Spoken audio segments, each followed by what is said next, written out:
Hello, everyone. Welcome to the live recording of Understanding Your Business Data. We are recording this on March 25th, 2020, and we welcome everyone for joining us. The schedule for this webinar will be, we'll do a quick introduction, a little bit about who MDS is and our partners. We'll jump right into Cognni by Shieldox presentation. We'll run for about 25 minutes, and then OneTrust will then take over for their presentation. There'll be about 25 minutes as well.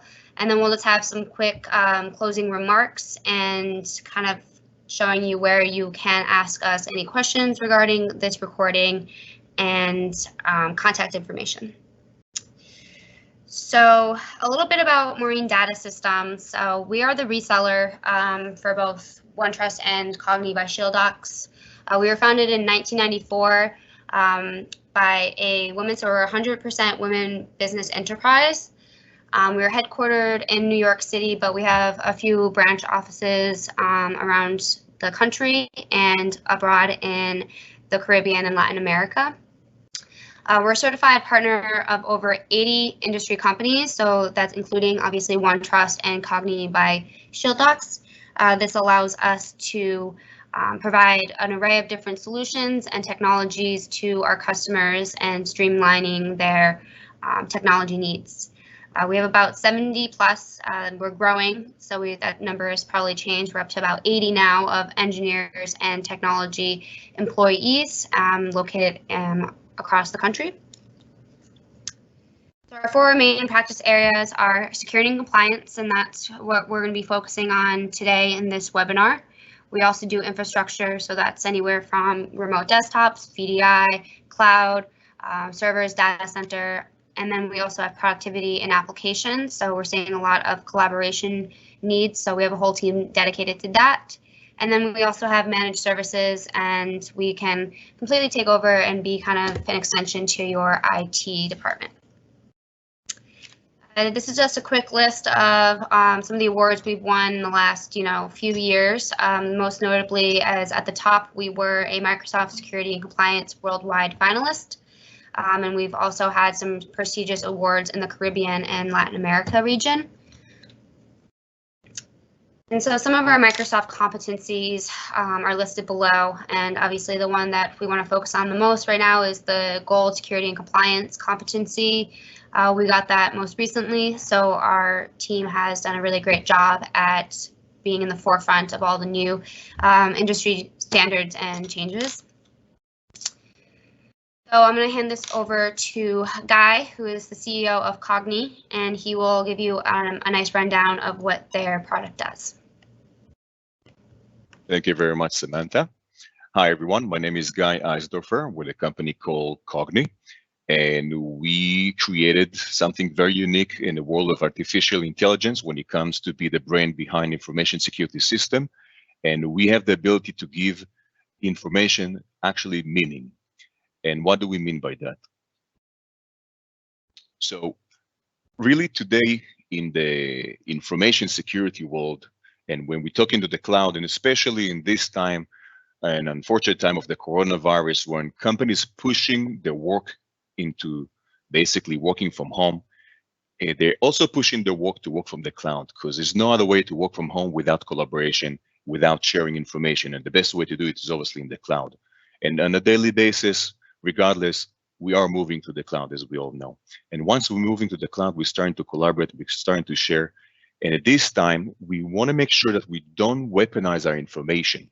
And we want to know what information we're sharing, and if it's creating a risk, are we breaking any type of regulation, etc. And basically what happened at that point, that it's really created the perfect storm in information security. It's nearly impossible to map the information that we have. And existing information protection tools today, trying to map information in one dimension, meaning, is this information sensitive? Is this information I'm going to classify it as confidential? But they're lacking the meaning of it. They're lacking the meaning of how to detect anomalies for information, not only user behaviors. Because if Guy is sending David 20 files, what does it mean?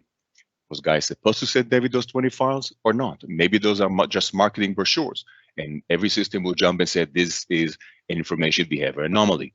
But if Guy sending David one file, and that might be the company's salaries, nobody necessarily going to pay attention because Guy is sending David always files, and they don't understand what is the meaning of this share. And this is where we come very handy in place, because without that, it's impossible to know, for example, if you fire an employee, did they leak any confidential information, or upper management information was exposed, financial report was exposed before it went public. Those are nearly impossible things to know, and this is where Cognni really helps. We really understand the information on different dimensions. The goal is to clear the noise and give tools like a DLP solution, like a CASB solution, like a SIM solution, cloud collaboration, really a brain behind the scene. Meaning, if Guy is sending David an information, who is Guy in my organization? This is something that as a human, I would think and create a thought in my head. And we following the same process in our solution. We understand that event happened. So let's think of it in an abstract way. Who is Guy? What's his role in the company? He takes information. He took what kind of information? Not only it's a sensitive information, because maybe it's supposed to send something to my lawyer, but if Guy takes sensitive information that contains financial information or HR information, information that was created by the CFO 2 days ago or created by my secretary 7 years ago, there's a different way to that. And then we know that, okay, Guy works in HR and he took HR information. He sent it to David. David works in my sales department. Did Guy ever send David financial information before? Did David ever receive financial information from somebody else? So we're really creating a thought, so you will be able to take an actionable insight of what I'm supposed to do. Because if you're a company that has 500 employees or 1,000 employees, and every employee create on average 5 to 10 events of collaboration and sharing a day. I shared something on my OneDrive, I sent something on my email, I download that to my computer, I send it on Teams. You have around 5,000 to 10,000 events that happening per day. How would you know which one to protect? How would you know which policies to protect on 10,000 events that happen a day? It's an impossible mission for human unless you're using an AI-powered OS like ours to help you solve this problem. And this is what we build. It's really self-learning cognitive intelligence OS that does the work for you in order for you to maintain the knowledge about the information, understand it, and the beauty of it that it runs in 5 minutes. There's no extra work, no setup, no training need to take place. You don't have to hire new people. The AI works for you. Does not interrupt your business users. They do not need to classify, tag any type of information. Everything happens behind the scene. So for you as a client, there's a higher ROI from day one, as I mentioned. And also it's complement existing Microsoft information protection tools if you already have them in place. So how would you utilize our system? Let's talk about some real use cases. First thing is our friendly, intuitive user interface. You sign into the system, you get dashboard that will be broken down by different departments. Your legal department, HR department, for example. You can see where the risks are, so you know which policies you need to create. You also have the ability to create reporting, mapping, incidents. So one of the things that we do in the system is, the first thing, we map the information. We understand where is your HR information, where is your financial information, where is your legal information, where are files related to other files, because we track information, we don't just track files.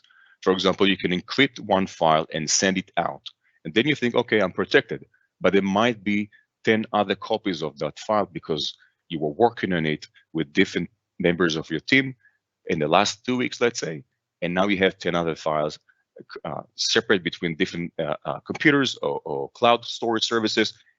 They're not protected just like the one you protected and sent out and you encrypted it, but in the same level of severity. So we're mapping the information, we're showing you what severity incidents you have in every department. And from there, we give you the option to do detection and investigation.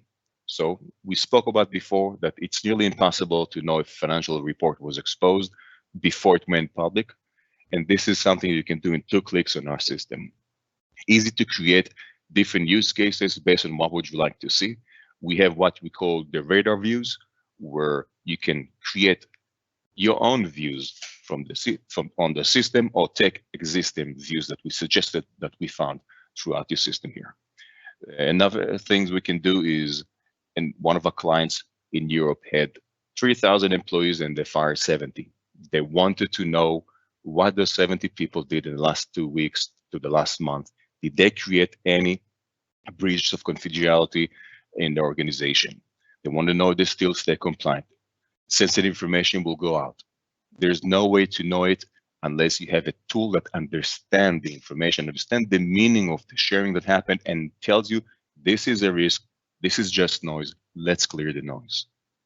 And again, probably 99% of our clients, the first requirement is to know what's going on with upper management. You want to know what's going on with your CFO's information, your CEO, your board documentation. In 2 clicks, everything is available for you. And this is where we have the strength of our product. So everything's done autonomously without any human intervention. At this point, we're giving meaning to information. So you'll be able to know how to activate your DLP, on what to activate the DLP. If you have a CUSB, what policies to create, how to automate workbooks or to automate playbooks. And definitely when you sit in front of your SIEM and there are 10,000 alerts, which one of them are noise? Let's clear that noise. Which one of them are risk? Find those risks. It's nearly an impossible task without the right tool, especially in this time. So this is what Cognni is all about. And at this point, we're offering Cognni as part of helping companies working from home and fighting this terrible situation that we are globally. The core services that Josh have shown you here, which are mapping, detection, investigation, we're offering it for free always. Samantha, at that point, thank you very much, everyone, and I'll give you back the control.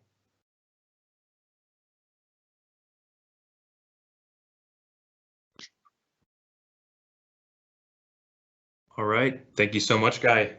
This is Ryan McGinn from OneTrust. I am a senior solutions engineer. And basically what that means is I've been in the unique position over the past few years consulting different organizations and helping to build global privacy programs. And part of building privacy programs involves building world-class enterprise-grade software to help accommodate their needs. So today I'll be walking you through a little bit of a journey on how to build a global privacy program and what that means for your organization.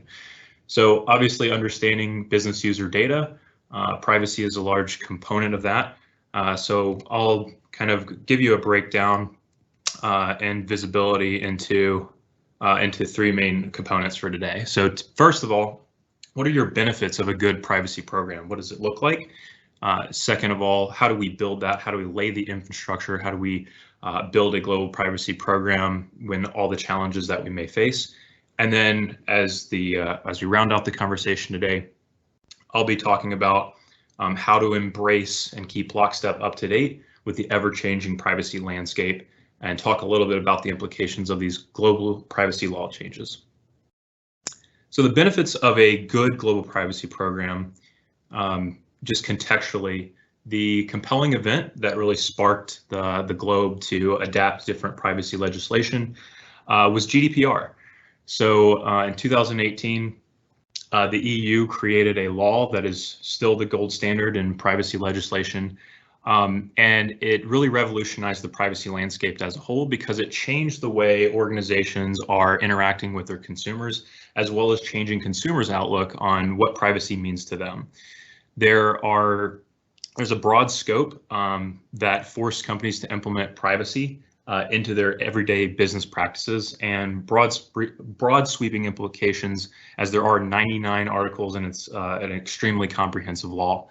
It also changed the way companies are interacting not only with their customers, but to each other, and how they're supposed to manage personal information and personally identifiable information, how to report that back to a supervisory authority if there is ever a request for audit. It also sparks a lot of development and inspiration for other countries to adapt similar laws, again, as that gold standard of privacy. Now, when we think about the ever-changing landscape, many conversations I'm having today with organizations and customers of OneTrust are, number one, the enforcement of GDPR. Is always changing, but for other countries and other jurisdictions, there are CCPA is a big topic. As an example, went live this year and is going to be enforceable this summer. But whether it's CCPA or other laws coming online like LGPD out of Brazil, or other guidance coming about with existing legislation, very important to keep lockstep up to date with any of those changes and adapt them into your privacy program. So a lot of organizations, when they're getting started or revisiting their program, is how do we treat privacy in our organization? Because there is not a one-size-fits-all. There's 4 key pillars that help build a good privacy program. Number one is being aligned with your organization's culture and processes. You have been in your business and you are familiar with your organization. So having a one-size-fits-all or a copy-paste privacy program may not exactly work. You know how your business is run, you know how you interact with your customer base, you know that collaboration is encouraged, or you know if the political structure is more rigid, and you know how to get things done within your organization. So it's all about taking an inventory of what that culture looks like and adapting a privacy program that will fit that culture.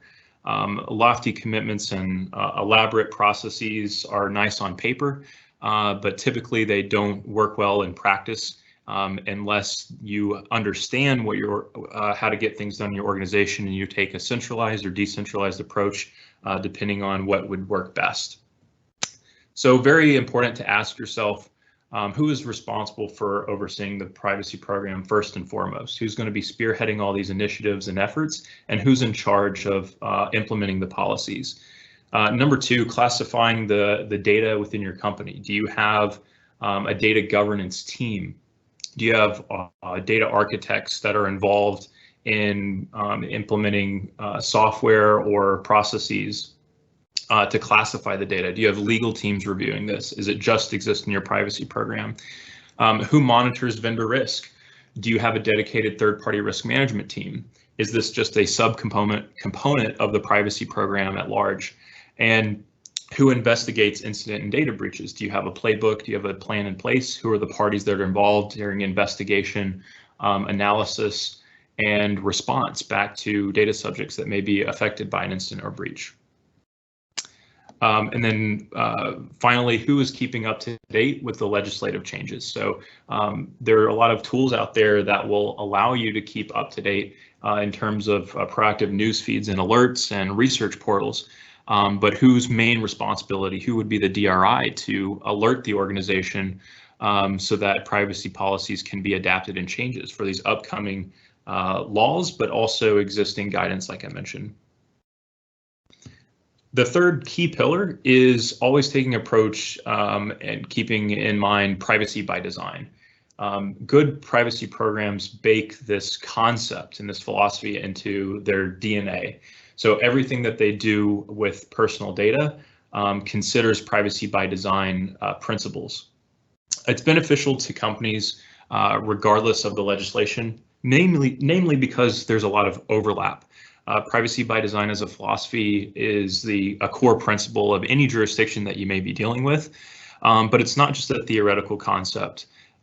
If you are doing it in the right way, you can add a lot of value, not only to sales, customer service, to your customers, but also profitability. You're instilling trust and building your brand's reputation that can drastically improve revenue. Once customers know that you are an organization that can be trusted, they trust you with their data, and they're more likely to interact with you and share more data. That becomes extremely valuable to sales and marketing departments of organizations, and ultimately the bottom line. The fourth key pillar is making sure that you keep in mind that privacy programs are a life cycle. It's a never-ending process, and you must evolve and keep Kaizen principle in the forefront of your mind to continuously improve, always putting audits and monitoring processes in place, and always setting up a cadence to review what's working, what's not, and doing a reevaluation of your gaps and risks so that nothing is missed on an ongoing basis. And you have to determine what this looks like. You set the cadence, you set the frequency of sending out privacy impact assessments or meeting with your privacy champions. Ultimately, it's having a clear vision of directly responsible individuals and understanding a timeline and deadlines for review, and making sure that's ever evolving as the privacy landscape is ever changing. So what are the main benefits of a good privacy program once we start laying out the foundation? Number one is the benefit to your organization is prevention and better management of your incident and breaches if and when they may occur. Making sure that you have a playbook and it's well thought out, operationalized, and that you are essentially having a go-to actionable plan so that you are prepared. Another benefit is, again, like I mentioned, strengthening your reputation and building brand awareness and trust. That becomes a very key competitive differentiator. If you notice, the privacy is becoming incorporated more broadly into marketing more and more every day. Even from the tech giants out of Silicon Valley, we see privacy as a buzzword in a lot of marketing campaigns. You'll see privacy and privacy first, and making sure that they're building customer trust, so that customers will start to share more data and they know that they're a trusted company. And then thirdly, reducing risk associated with mishandling personal data. All become really valuable, especially when we think about the cost to not having these programs in place, and having exposure to the huge fines and bad press that can be associated with the mishandling or the breach of that data. So how do we align the foundation with the principles that go into a privacy program? So the first step is implementing a strategy. Everything starts with an idea, and that idea needs to incorporate the entire life cycle of data. If we think of data having a life of its own from inception to final archive, destruction, or deletion, there's a lot of things that go on with data elements and storage of data and collection and sharing of data. We have to treat this as a journey and understand what that journey looks like and make sure that it's well documented. The second step is trying to create a path towards governing your compliance and keep that going. Business functions must be on board first and foremost. Going back to the concept of baking this into your culture and having privacy by design, it's very important to make sure that you have this a data steward or privacy champion that's going to be involved in that process to represent each department or business unit or subsidiary of your organization, so that things can actually happen. Things can't happen without people, and we'll definitely need people looped into the privacy team. Number two is budget. So making sure that there's an adequate budget to implement everything, not just to resource allocation to hire part-time or full-time employees into the privacy program, but also to purchase software and hardware that make sure that we keep personal information safe.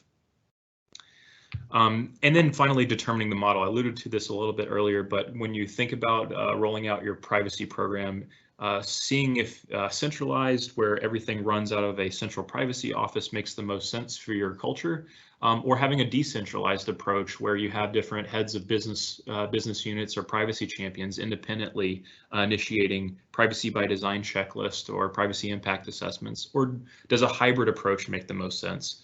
You'll have to kind of determine the model of your privacy program moving forward. And then final considerations of where and when does the privacy program fit within your organization. When is always, but where really depends again on the structure of your organization. So it's important to establish the structure of your privacy program. So clarifying those touch points and level setting on expectations is very crucial. Determining departmental involvement. This would be making sure that all of your priorities are aligned. What's one priority for sales is not always a priority for R&D. So making sure that privacy is considered through every business unit of your organization. And then just to reiterate the point of privacy champions, someone that is going to lead the charge for these privacy initiatives and be your boots on the ground for all of these departments, as you can't be everywhere at once. So final piece, when we think about having a good privacy program in place that can scale to the size and scale of your organization, if you're a multinational, or you have that geographic footprint that is global in nature, how do we embrace global privacy changes in an ever-changing landscape of privacy? The key here is to scalability is taking a proactive and not a reactive approach.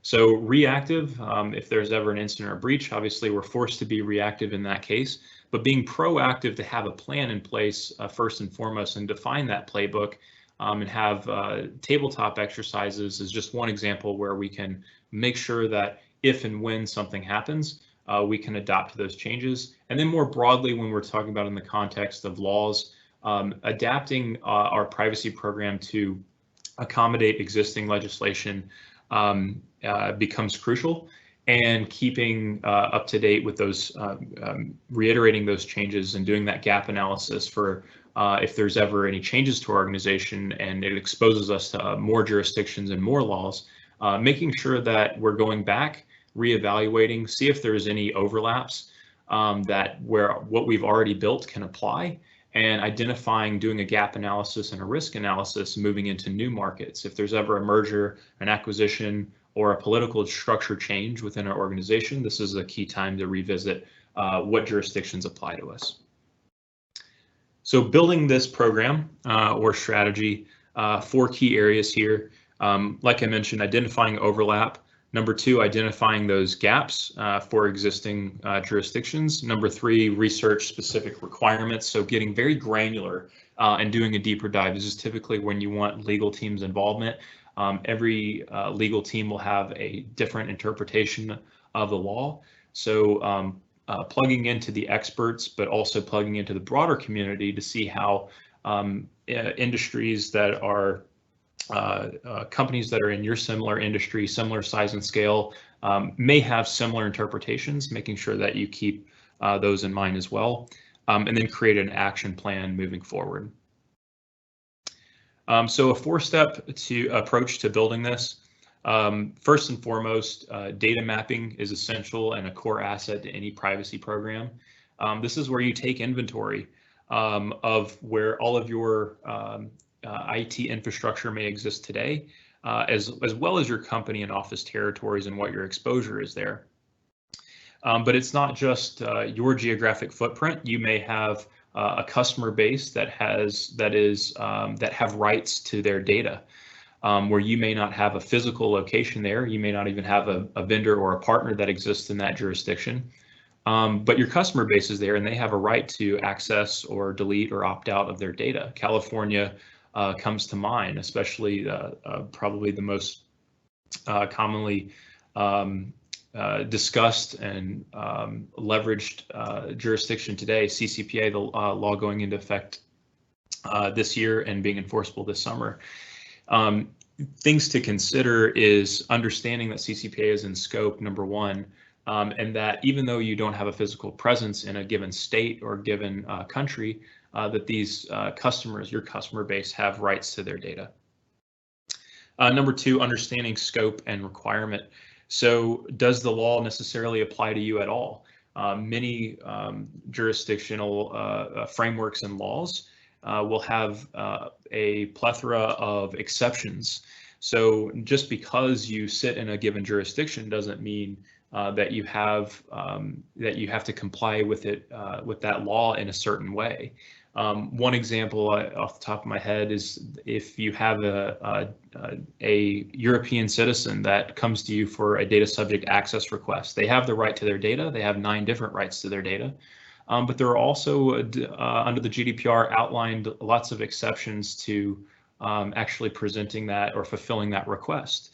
So you have to understand, not only does the law apply to you, but are there any exceptions, and how do we interpret this moving forward when we actually create an action plan? So looking for guidance and knowing your regulators and knowing the supervisory authorities that govern each member state or are actually enforcing these laws becomes very valuable as well. And then keeping up to date, we talked about privacy being a life cycle. Being aware of any changes and adapting to those changes is crucial. And then looking for updates in jurisdictions externally and internally, and having programs in place that account for those changes is very key as well. And then lastly, combine and conquer. So establish one global privacy program. There becomes pain points that become obvious when you have this in silos and have one completely separate program for the U.S. jurisdictions, or if you have this broken down by region, where you have U.S. Privacy compliance completely disparate and separate and siloed out from EU privacy program. There could be many overlaps, and like I mentioned in privacy by design, that core concept is relevant and prevalent through a variety of different jurisdictions. So understanding GDPR as your foundation or gold standard, it's also easier to identify those overlaps and gaps when you are looking at other privacy legislations and combining that into a global privacy program, and having visibility into every jurisdiction becomes very valuable and convenient when you're looking at audits or doing reporting as well. So that will conclude building a global privacy program, walking you through these pieces. Additional resources that may be valuable to you and your organization. OneTrust offers a complete suite of tools that help with not only privacy compliance, but preference management on the customer side of the house, and your customer facing compliance as well. So if you think about web compliance, mobile application compliance, universal consent and preference management for marketing teams, and again for privacy teams, policy notice and disclosures. These are all tools that we assist global organizations with. And then the last 2 pillars, Vendorpedia, helping with third-party risk management, and then any initiative that runs out of your GRC, IT, internal, or audit teams. We have a suite of tools to assist with compliance there, understanding where your data is, what is the privacy, third-party risk, or GRC context. Again, OneTrust is that central platform to manage all these initiatives under one umbrella and with central visibility. If you're interested, we also have a variety of online tools. If you go to OneTrust.com for further demos on our product suites or joining our webinars, a good place to get started and to start the conversation. Thank you, Ryan and Guy. Our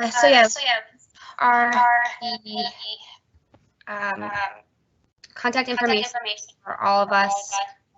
Feel free to reach out to any of us individually, or you can visit us online, and we all have contact us pages. And if you have any specific questions regarding this individual presentation, feel free to contact us, and we will get back to you as soon as possible. And we hope you've enjoyed learning a little bit more about our 3 different companies and how we can help with your security and compliance needs. Thank you and have a great rest of your day.